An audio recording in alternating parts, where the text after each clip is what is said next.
τρώνε φλισκούνι κι άγρια μέντα και βγάζε γη το πρώτο της κυκλάμινα.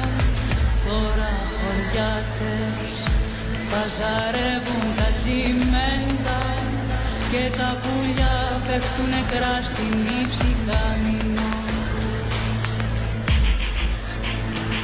Λοιπόν, στη νέα εποχή μας περιμένει μια νέα έκπληξη.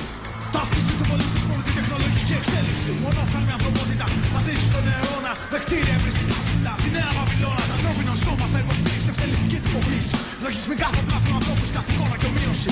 Ικανούς για επιβίωση. Παρά τη χημική αλωτρίωση. Και μόλυνση που δεν δέχεται αποτοξίνωση. Ρίχνος χημικές εισβολές σε ακτές και πηγές. Προκαλούν οικολογικές αλλαγές. Προετοιμάζουν τον οργανισμό για μη οργανικές. Μεταλλαγμένες τροφές με γενετικές επιρροές για θητείες ανθρώπων που εκδοκιμούν στα αστικά κέντρα. Δίχως χώμα και δέντρα, μόνο με λεκτικό ρεύμα. Σε ένα δάσος από κεραίες με αναμεταδότες στα κομβικά σημεία. Συχνότητες υποκαθιστούν την ανθρώπινη επικοινωνία. Κοιμήσου Περσεφόνη στην